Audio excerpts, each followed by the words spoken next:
this episode of Nova Science Now, the swamp creature that everyone fears. He's not going to bite you. It started to bite me. Come on.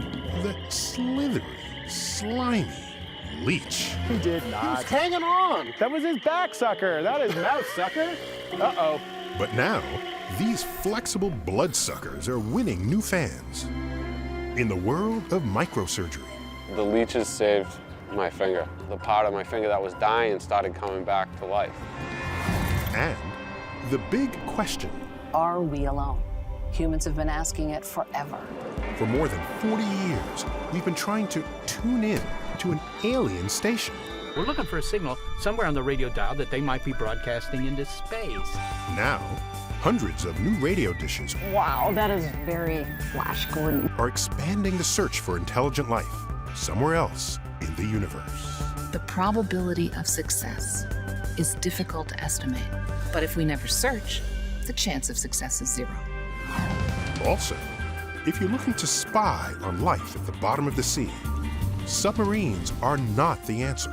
It's got lights flashing, motors whirring, and then you come up to some animal 5 inches away and say, act natural. So this biologist came up with a new kind of camera, and it's working, revealing some weird and wonderful creatures. I was just wild. I couldn't believe it. Every time we put this thing down, we see something nobody's ever seen before. All that and more on this episode of Nova Science Now.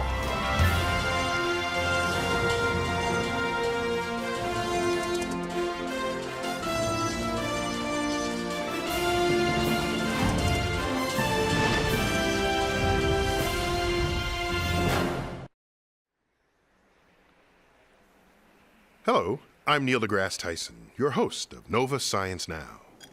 In the old days, centuries ago, barbers were considered medical professionals. Instead of a shave and a haircut for 2 bits, what you got was the cutting-edge treatment of the day, and that was bloodletting. And sometimes they did it not with razors, but with a tiny little helper.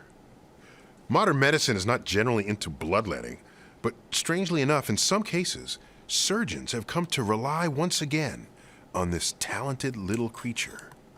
Ladies and gentlemen, it turns out the leech is back.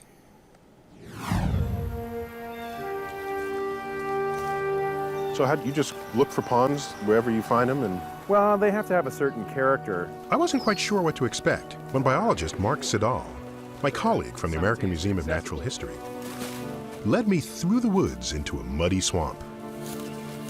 It's not too bad. But I suspected it might be just kind of gross. Nasty. Let the record show. Are we getting sucked on right now? Not likely to be being fed on just yet. Normally it takes them a little while to realize we're here. They respond to movement in the water first. Within a few minutes, hungry leeches tracked us down and were swimming right towards us. There's one right there. Right there in the water. Do I grab them? Yep. There's a beautiful Macrobdella decora, literally decorated leech. They have a row of orange polka dots that goes down the back. Unlike Mark, the squirmy thing's body decoration was the last thing on my mind. He's not going to bite you. It started to bite me. He did not. He's hanging on. That was his back sucker. That is mouth sucker. Now, you can't blame me for getting a little squeamish. Leeches! Oh my God! After all, aren't these the blood-sucking creatures that turn up in movies to terrorize anybody who wanders into fresh water? In the world I hate is leeches, filthy little devils. Once upon a time, people often put leeches on their bodies on purpose. For centuries, people believed that intentional bleeding was good for you, as a way to regulate what were called the body's humors. If someone was sick, all you had to do was rebalance the humors. You have 4 humors: blood, yellow bile, black bile, and phlegm. And what you needed to do was get the right balance of those, and then you would be fine. In 19th century Europe, the leech became the method of choice for all-purpose bloodletting. Fever? Try a leech. Headache? Stick one on your temple. Overweight? Never fear. Leeches to the rescue. Leeching was kind of a panacea. If somebody had a black eye or a big shine or something, they put a leech on it. That was commonplace. Eventually, people began to realize for a lot of the patients, all this bloodletting wasn't really helping. And the leech fell into disrepute. The poster child of medical ignorance. Of course, it wasn't really the leech's fault. They were just doing what they're good at. Dining on your blood. Uh-oh. He's got one. Yep. For some reason, the leeches here seem to prefer Mark's legs to mine. You got any on you, by the way? I don't know. Will I feel it? Yes, you will. You'll feel a pinch. And one really chowed down on the knee of Mark's assistant, Sarah Watson. So what the leech is doing right now is it's filling up with Sarah's blood. These leeches live exclusively on blood, and a huge stomach is key for their survival. So leeches can feed 6 to 7, maybe 8 times their unfed body weight in blood. And because of that, what they do is they hold onto that blood in the stomach, squeeze a little bit down into the intestines as they need it after they've finished feeding, and digest it while they're hiding under a rock or going off to find a mate. A leech can live for months on one good blood meal, but a full stomach creates a potential risk. Left alone, the blood would soon clot and thicken. So the leech produces a powerful anti-coagulant, a blood thinner. The importance of this is obvious if you're a leech, because if you fill up with blood to like 6 or 7 times your body weight, if that blood clots inside of you, you're going to turn into a brick and fall to the bottom of the water. You can't swim, you can't mate, you can't have young, you can't get away from predators, and it's all over. So these anticoagulants are extremely important in terms of the leech's survival. And this blood thinner, so crucial to the creature's survival, is one reason the leech's reputation has recently been rehabilitated. Construction worker Thomas Clark had seen some leeches as a kid, but a few months ago, they played a major role in his life. That particular day I was doing tree work. So I was in a little bobcat. It's pretty simple. Clark was using a small loader to lift a tree trunk into a dump truck when things suddenly went wrong. As I was rolling the log off, the bobcat tilted forward, came off the rear wheels. My hand came out of the bobcat, and this part of the bobcat kissed the side of the dump truck and crushed off all these fingers. Exactly right there. It just looked like I put my hand in a meat grinder, because it smushed. Cheryl, new stitch. Scissors, please.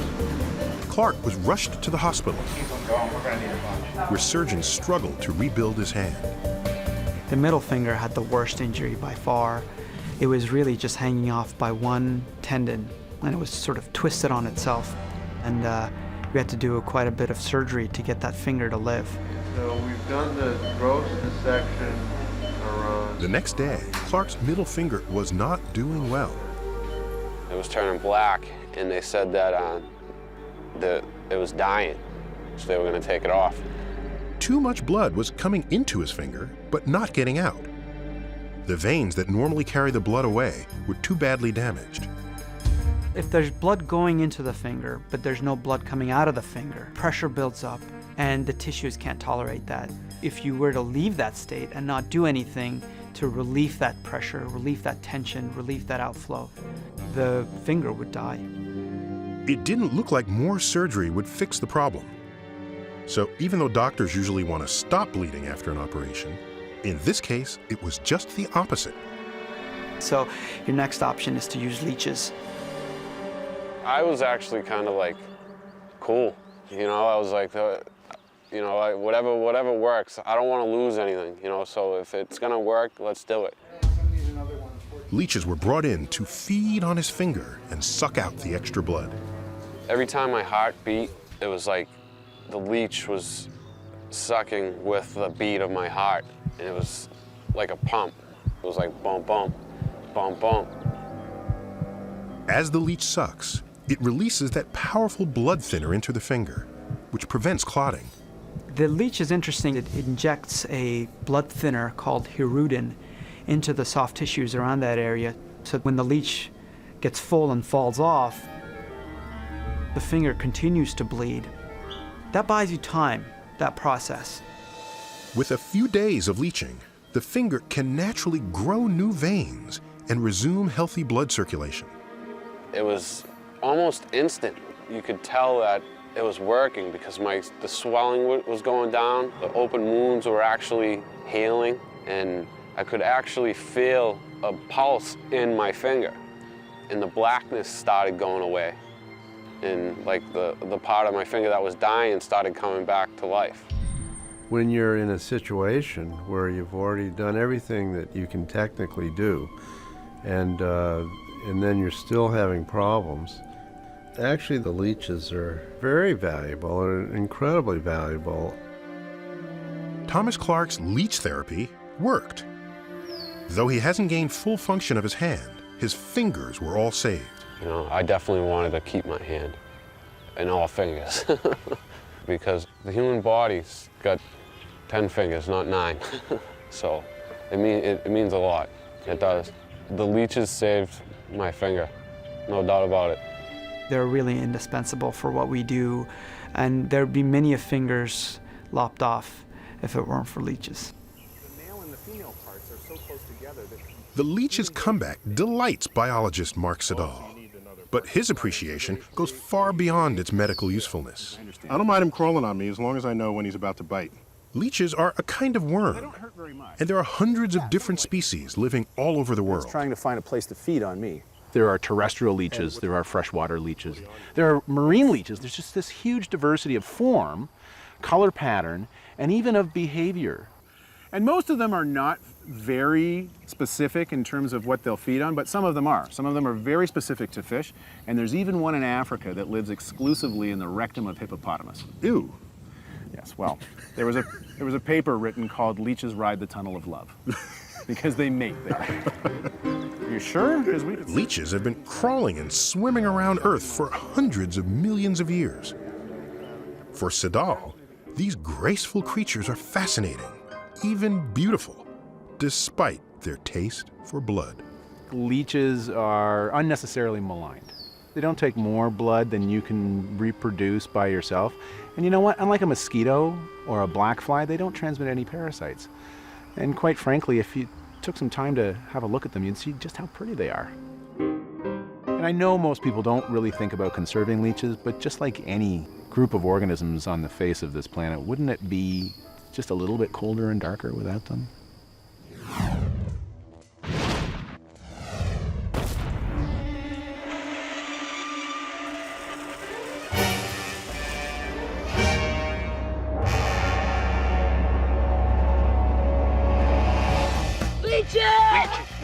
Ew.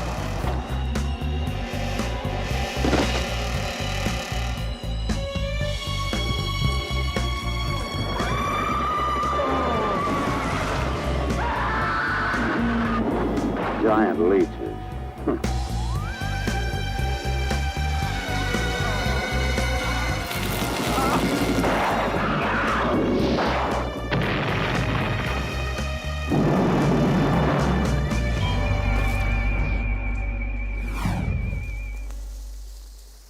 Ever wonder what the chances really are of finding a needle in a haystack? Think they're about as good as finding space aliens? Well, the search for intelligent life beyond Earth has been going on now for 40 years. Some folks figure, hey, if they haven't found it by now, it's probably not there. But as correspondent Andrew Kissick reports, compared to needle hunting, looking for alien life in all the billions of possible places out there is much, much harder.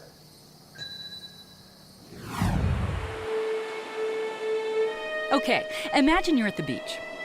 In order to figure out if there are fish in the ocean, you dip an empty glass into the water and look inside. No fish in the glass? Well, there must be no fish in the ocean. Not too logical, is it? But that's exactly the type of reasoning that's plagued Dr. Jill Tarter for years in her long search for intelligent life in our galaxy. Astronomers like Tarter began searching for alien intelligence about 4 decades ago. In that 40 years, they've only managed to search 1,000 star systems.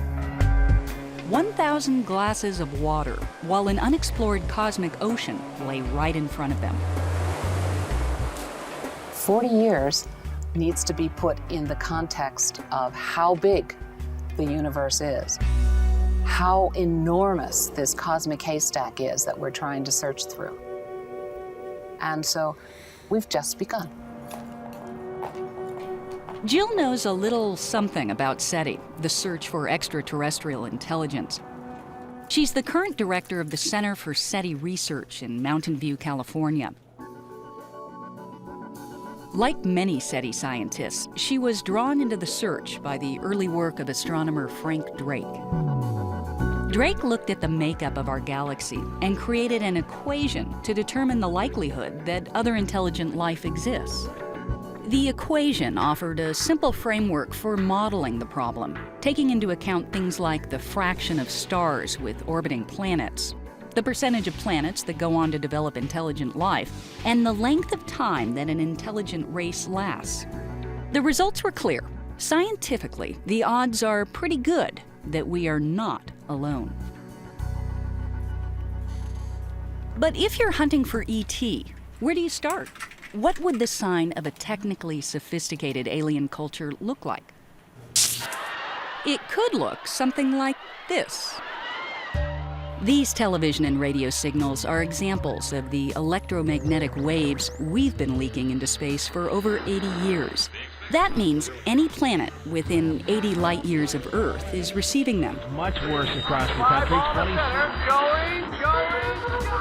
But TV and radio are only a small part of the electromagnetic spectrum. Although astronomers use the term radio waves, they're generally talking about any wavelength longer than a microwave. So the radio frequency spectrum is huge, much wider than the visible light spectrum. And signals like this are simple to generate, easily pierce dust and atmospheres, and carry well over vast distances. That's why SETI scientists believe alien cultures might be leaking them just like we are. In 1979, as a young graduate student, Jill Tarter joined the hunt for these telltale signals. I was so enthralled by the idea that I lived in the first generation ever of human beings that could try and answer the "are we alone?" question by doing an experiment rather than just asking the priests and the philosophers what they believed. By the early 1990s, with NASA funding, Tarter was heading up the search at the largest facility in the world, the Arecibo Radio Telescope in Puerto Rico. Tarter became the poster child for SETI. Even Hollywood embraced her. Tarter is generally thought to be the inspiration for Ellie Arroway, the character played by Jodie Foster in the classic science fiction movie Contact. It seemed the golden age of SETI had arrived. Then, in 1993, Congress abruptly shut off all federal SETI funding. But that wasn't the end. Today, nearly 15 years later, something big is happening in this remote valley near Hat Creek, California. SETI's luck may be about to change. The radio telescope dishes behind me signal the beginning of what many believe will be a SETI renaissance. And if there's to be a breakthrough, the new Allen Telescope Array is the best bet. The reversal of SETI's fortune has largely been made possible by a $25 million grant from Paul Allen, one of the founders of Microsoft. There we go. 1, 2, 3. On October 11, 2007, Allen pushed the silver button, bringing the first 42 radio dishes online. When completed, the Allen Telescope Array will consist of 350 separate dishes. Together, they can operate as a single virtual dish, over 2,700 feet across, making it one of the largest and most sensitive radio telescopes in the world. It will be the fastest tool ever built to hunt for signals of extraterrestrial intelligence. Senior SETI astronomer Seth Shostak tells us how this new telescope will work. Well, Andrea, to understand how we're trying to find ET, you have to understand the technique that we're using, and that is to look for signals in what's called the electromagnetic spectrum. Now, that's a lot of Greek, but all it really means for us is the radio dial. We're looking for a signal somewhere on the radio dial that they might be broadcasting into space. I mean, let me show you how this works. I'll just turn that on. Okay. Now, you notice that if I just turn the dial here, you hear static everywhere? Yeah, You know? it's like That's white kinda- noise. Yeah, that's just all natural noise. I mean, galaxies and hot gas between the galaxies and pulsars and quasars, they all make radio noise, and it's everywhere on the dial. But here, wait a minute, hear that squeal, and then, you know, there's the station. All that energy, it's at one spot on the dial. Nature does not make signals that are restricted to one spot on the dial in general. It just doesn't do that. So that's intelligent life. That's depending on your musical taste. It's definitely intelligence. Since the cosmos just don't make narrow focus signals like this, finding one would be an almost certain sign of an alien culture. So what is it about this new array that makes it more likely to succeed? The Allen Telescope Array basically is all about speed. We can look at more than one star at once. And so, whereas in the last decade, we looked at about 1,000 stars, in the next decade, we'll look at 1 million. That's because the Allen Array's field of view, the area of sky it sees at one time, is much larger than any other telescope. And it can capture millions of frequencies from multiple star systems simultaneously. Basically, the Allen Telescope Array is a SETI hot rod with SETI astronomers at the controls 24/7.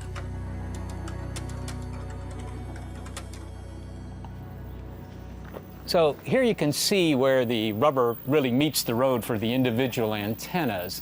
Wow, that is very Flash Gordon. Indeed it is. In fact, the way this thing works, it's really dead simple. I mean, the radio waves from the sky come in, they bounce off that big 20-foot diameter reflector, and then they bounce off this somewhat smaller one here in the front of the antenna, and then they come into this feed. So this is the thing that actually collects the radio waves and turns them into electrical signals, and then back down the pedestal, under the ground, and back to the control room. Wow, so a huge swath of the universe comes right into this room. Yeah, it does, actually. The antennas send everything they collect from the cosmos into this room. That comes in right back here. So all those data come in here, and then we put it together. So how is this different than the SETI of old? Well, the fundamental difference here is simply the amount of data you can handle, and that's just the march of technology.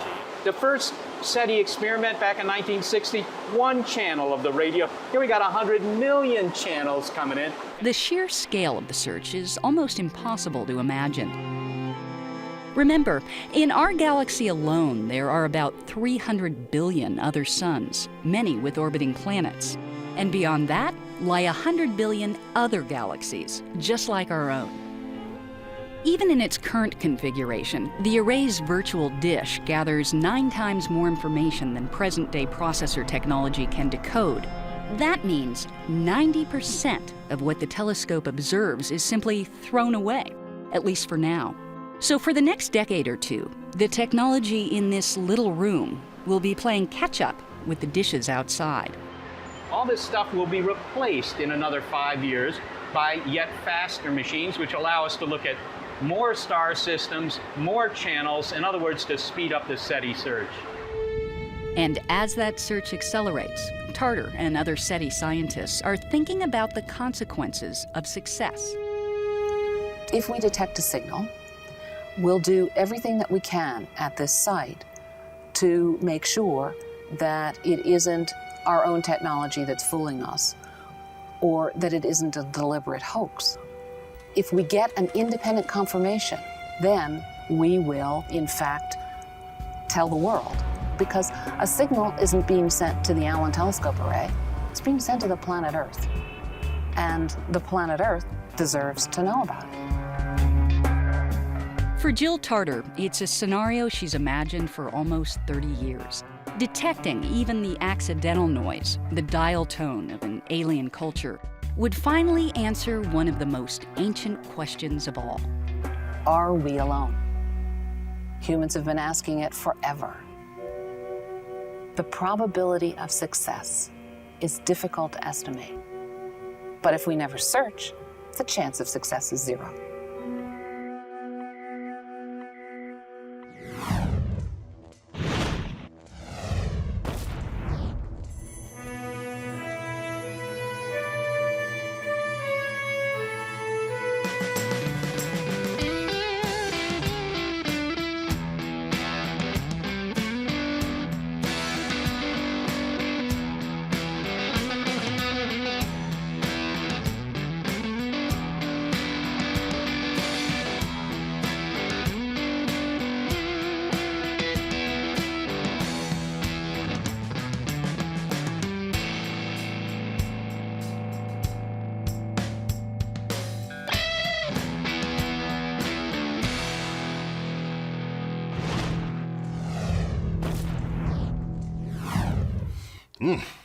What if I made fettuccine Alfredo and then decided what I really wanted was cheesecake? Could I turn one into the other? Well, maybe I could if I could turn back time and go back to the original ingredients. Then I could make something else entirely. The idea of turning back the clock and rebuilding something from scratch is the basic premise behind stem cell research, which aims to transform one kind of cell into another. Correspondent Chad Cohen reports, recent groundbreaking discoveries seem to be bringing them that much closer to their goal.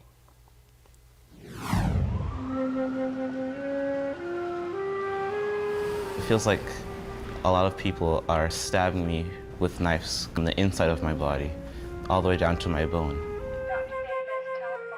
Sometimes I couldn't catch my breath. It was so intense. I'm in tears, basically. It's just pain everywhere. It's going through your head, your back, your legs.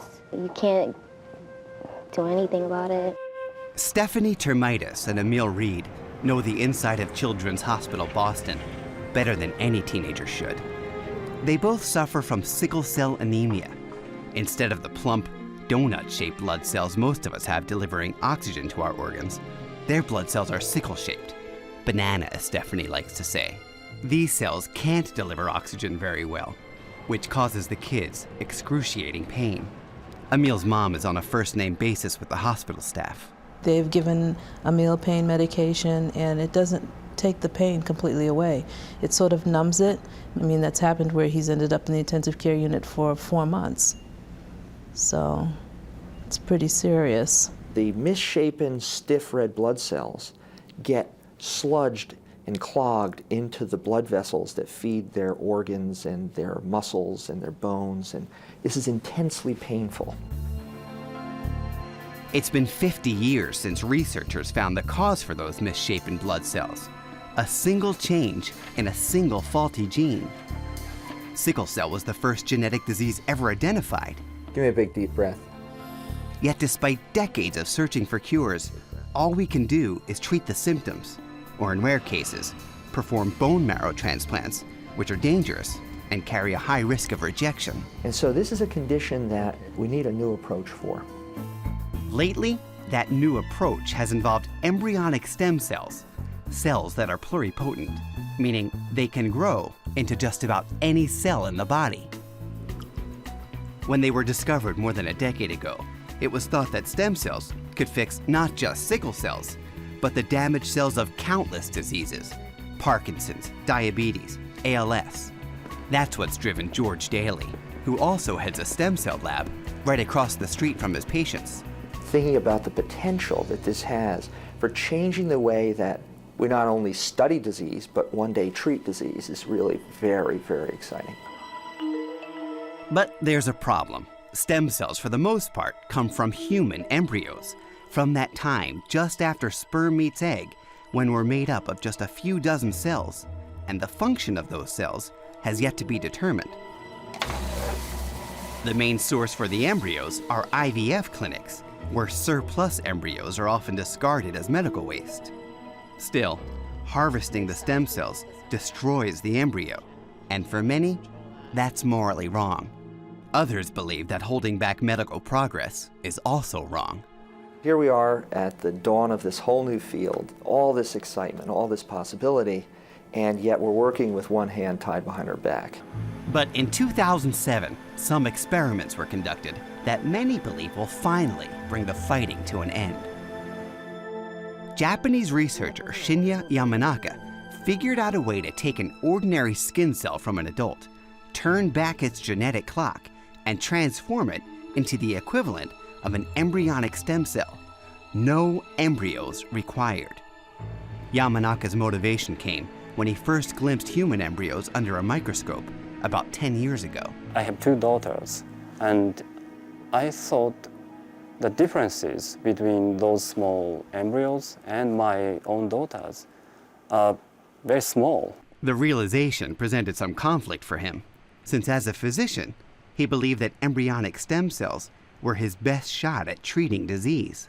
To me, treating patients or saving patients is the most important thing to do. But if we can avoid the usage of human embryos, we should avoid. Ironically, Yamanaka had to use embryonic stem cells in order to find a way to do without them. He started by exploring one of their fundamental properties. Virtually every cell in the human body has the same DNA. Heart cells, liver cells, skin cells, all share the same 20,000 genes. During our development as embryos, though, different genes in different cells get switched on and off in different ways, and that's what creates all the different types of cells in our bodies. It's called cell programming. Yamanaka believed if he could find the gene switches responsible for programming stem cells, he could flip those same switches in adult cells, like skin cells, and reprogram them back to the moment before their destinies were determined. Each cell has at least 20,000 genes. So that means we have to find those important switches from the 20,000 candidates. With so many genes to choose from, so many potential combinations, the search could have been infinitely complex. Yamanaka's insight was to appreciate that it was a very limited set of genes, and he set out to identify them. First, he reduced 20,000 possible gene candidates down to 100 using online databases. But then the work got harder. We spent like 3 years to study the function of those 100 genes. Were there people saying, give up, there's no use in this? Yeah, many people told me that this is going to be very difficult. You will fail. Using specially engineered mice called knockouts, he tested each gene's ability to make pluripotent stem cells, eliminating them one by one. After more than 3 years culturing hundreds of thousands of cells, Yamanaka narrowed the gene pool down to 24 genes, and finally 4. Then came the moment of truth, getting these 4 painstakingly selected genes to make stem cells. He took some skin cells from an adult mouse, then used a virus to insert the 4 genes inside them. 2 weeks later, the skin cells in the petri dish had completely transformed. We saw cells which looked like stem cells. So it was the moment, we were very, very excited and we were very surprised. Yamanaka dubbed the cells induced pluripotent stem cells, or iPS cells, and found they were virtually indistinguishable from embryonic stem cells. I can't see a difference. I wouldn't expect to be able to see a difference, but... No, we can't see differences either. So these embryonic stem cells and induced pluripotent stem cells are indistinguishable. They are the same cells. It's amazing. Yamanaka's experiment was bold. Some might say foolhardy. I think it's the type of experiment that would be laughed out of the room in a standard peer review study section. Would have never gotten your grant funded with that experiment. Really? And now it's probably going to win Shinya Yamanaka a Nobel Prize. Creating stem cells without an embryo in mice certainly made headlines in the scientific community. But less than a year later came the news that caught the world's attention. Based on Yamanaka's work, 3 independent scientists, James Thompson in Wisconsin, George Daly in Boston, and Yamanaka himself, transformed human skin cells into iPS stem cells. It was a monumental breakthrough. And in George Daly's case, the doctor even experimented on himself. So what we're going to be doing is just obtaining a small biopsy of the skin. We have a protocol where we can have anyone walk in, roll up their sleeve. We take a very small skin biopsy, smaller than the eraser at the end of a pencil. And we'll just snip this, and we are good to go. Fantastic. And those skin cells are then put right into a petri dish, and then within a week, all of a sudden, this huge bloom of cells appears. And then you bring into them the 3 or 4 genes that do the reprogramming. What's really remarkable is that just simply putting those genes into the cell and making them work starts this whole process. It takes those stable, specialized skin cells and erases all the skin functions and reactivates, enlivens the embryonic functions and turns that skin cell back into a pluripotent embryonic cell. Back in time, basically. It's back in time. I mean, it's like a whole altered universe. I mean, it's really changed the fundamental nature of that cell. How many times would you say you've been in the hospital in your whole life? I can't even say it's so many, like 10 times a year. So how long before this technology actually helps patients like Stephanie? Well, some serious challenges will have to be overcome first. For one thing, that virus to shuttle Yamanaka's 4 genes into adult cells can mutate a patient's DNA and cause cancer. At least one of the 4 genes is an actual oncogene. It definitely causes cancer. And a high percentage of the mice created with these stem cells did develop cancer. But the promise of these cells far outweighs their problems. And as we speak, researchers around the world are figuring out how to safely use them. Late in 2007, Rudolf Janisch of the Whitehead Institute at MIT demonstrated a powerful application of iPS cells. He used them to cure sickle cell anemia in mice. To do it, he first had to give the mice the disease. So you were able to basically give the mice sickle cell disease and use that as a model? Yes, these mice were highly anemic. They had just stopped growing. They were very rather small. They wouldn't gain weight. Sure. They would die early. I mean, it's a very faithful model of this major human disease. You would take then a skin cell from this mouse and reprogram it to iPS cells. Janisch made the stem cells using Yamanaka's same 4 gene switches. But this time, he removed that nasty oncogene once it had done its job. So now these iPS cells, they didn't need it anymore. They didn't have that oncogene. So that was useful. And then the next thing was we repaired the genetic defect by gene targeting. Janisch targeted that single sickle cell mutation, fixed it, then prompted the stem cells to become blood cells and injected them back into the mice. Since these cells came from the very same mice, they're a perfect match. There was no chance of rejection. And to our really delight, the blood of the mouse totally normalized, and they began to gain weight. They have lived, as far as we know, they have no problem. So they're totally cured these mice from the sickle cell condition. So, have these new stem cells made embryonic stem cells obsolete?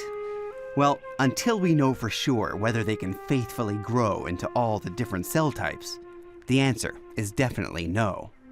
I'm not willing to concede that iPS cells will ever fully replace human embryonic stem cells. The embryonic stem cell line remains the gold standard. Okay, can you take a big deep breath? It has been the most exciting past few years I could imagine in my career. And I hope that it is translated into real treatments for my kids. My favorite subject is science. That's good. That's very good. We like to hear that. The fact that they can take your own skin and turn it into something that can cure a disease like that, it's incredible.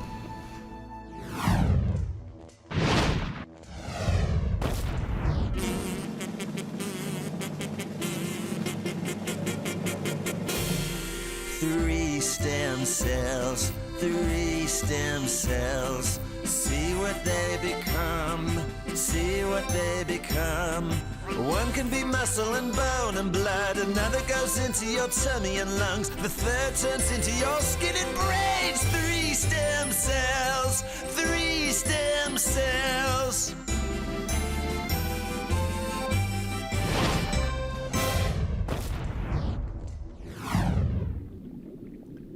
The bottom of the ocean is a dark and secretive place. But if you come down here and take a look around, once you turn on a light, all the interesting stuff disappears.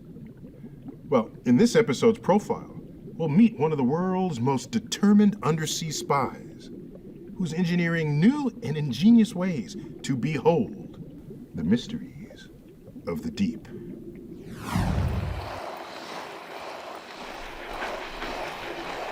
She's clearly a woman on the go. And when her feet are not firmly on the ground, she's perfecting her sea legs out here. Edith Widder is a marine biologist and explorer. Her quest? To understand ocean creatures and help save their undersea world. Hello. I think I have the best job in the world. Oh, look at it turn, too. 71% of the planet is covered by water. We've explored less than 5% of the ocean, and there are so many fabulous discoveries yet to be made. Oh my goodness! She's working on discovering how animals communicate using light. It's called bioluminescence.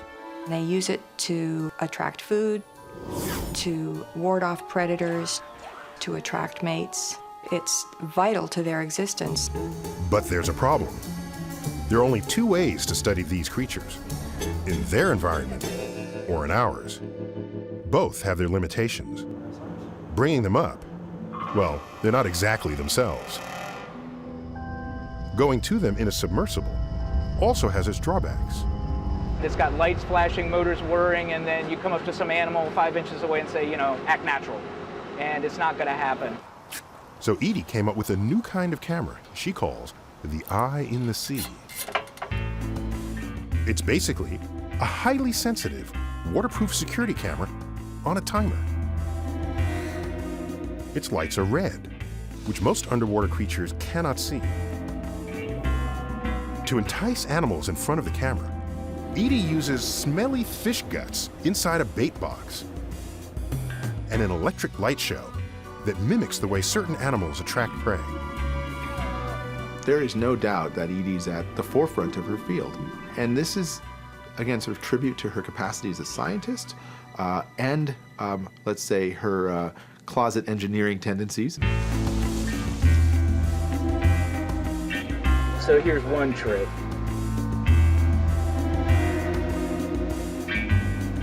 The eye gets dropped off on the ocean floor via submersible. Today, Edie is deploying it in the Bahamas.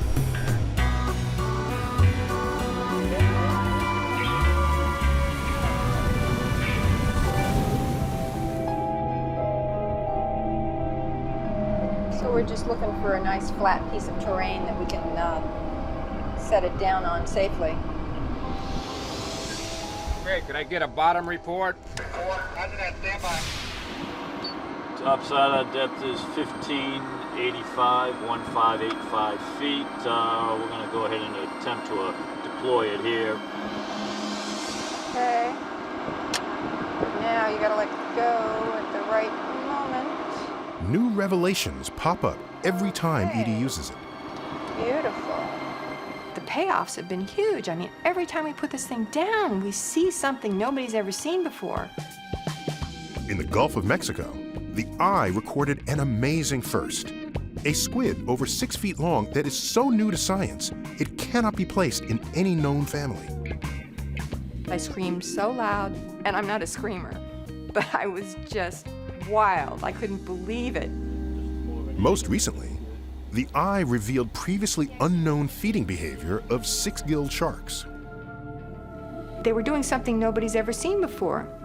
They were rooting on the bottom and apparently sucking up in the sand these little pill bugs, these isopods. And it's a possible explanation for how these behemoths survive in what seems like a desert sometimes.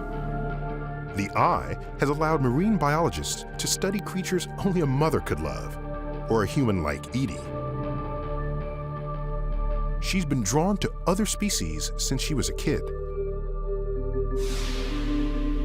I loved anything to do with animals from a very early age. School, on the other hand, wasn't quite as much fun. I was so bored that I just tuned out everything that was being said. Then, Edie got a new lease on learning. Her parents, both mathematics professors, whisked her away on a magical globe-trotting adventure. First stop, Europe. Went to all these magnificent art museums, and I decided I wanted to be an artist. Then we went to Egypt, and I decided I wanted to be an archaeologist.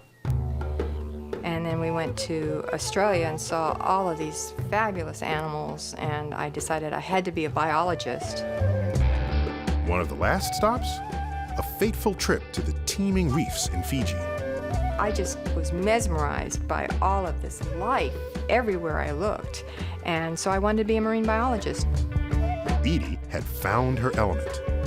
So the family joke is if we'd gone from west to east instead of east to west, would I have ended up as an artist? But I think the total lack of talent might have been somewhat of a drawback. And then she found a soulmate. She was in high school when she caught husband Dave's eye. There was an assembly, and I was sitting in there, and I saw her come down the aisle with some of her girlfriends, and she was wearing a leather skirt, and she just looked really hot. She was definitely fantasy stuff. I think the leather skirt is a figment of his imagination, but okay, we'll keep it in the mythology. But he was a boy with a brain. He was the first one I'd ever met. Then one of my girlfriends pointed out to me, wow, he's got great shoulders. Shoulders, really? And so we started dating, and I hate to admit it, but I married the first boy I ever dated. And they lived happily ever after. Well, almost. It turns out my poor husband gets seasick if there's a heavy dew on the lawn. In fact, he has declared he will never be going to sea with me again. That's okay. There's lots for him to do on land. Dave's an expert in high-tech instruments and is pitching in with Edie's newly founded Ocean Research Conservation Association, ORCA. You're talking about stormwater runoff. You have to have that meteorological data. A lot of what we want to do with our new organization is make people aware of the value of the ocean for our existence on this planet. To do this, Edie came up with another invention she calls Kilroy. It's a monitoring device equipped with sensors that can track salinity, temperature, wave height, direction, and speed of the current. We can send out commands to it as well as receive information from it.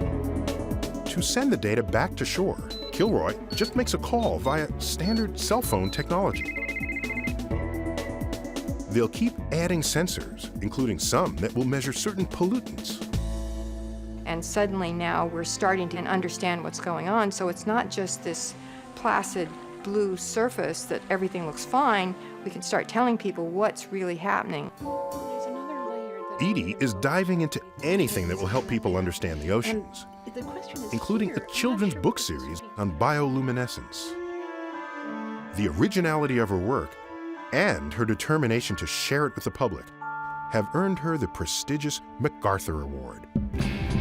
I never, ever would have imagined the kind of career I've had. It just wouldn't have occurred to me that anything like this could have been possible. I didn't have any such aspirations, and I still can't believe my good fortune.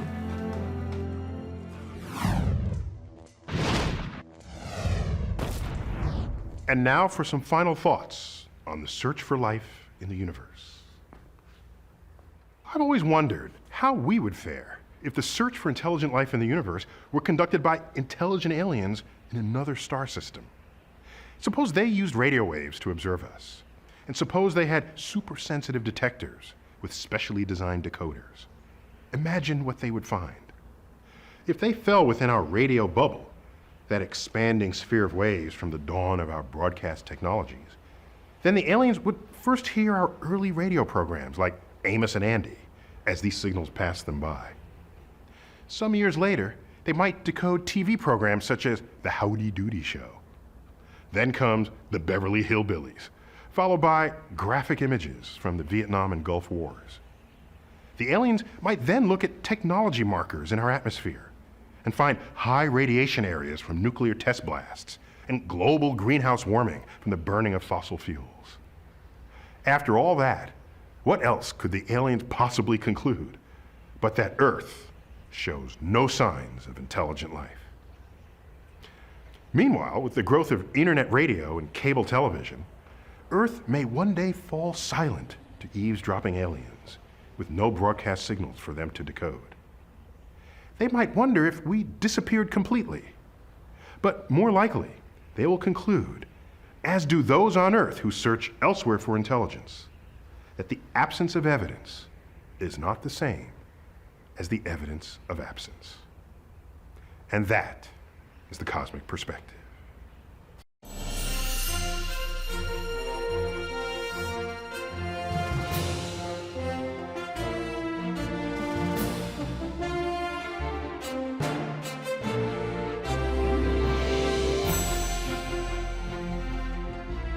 Educators and other educational institutions can order this NOVA program for $24.95 plus shipping and handling by calling WGBH Boston Video at 1-800-255-9424. NOVA is a production of WGBH Boston.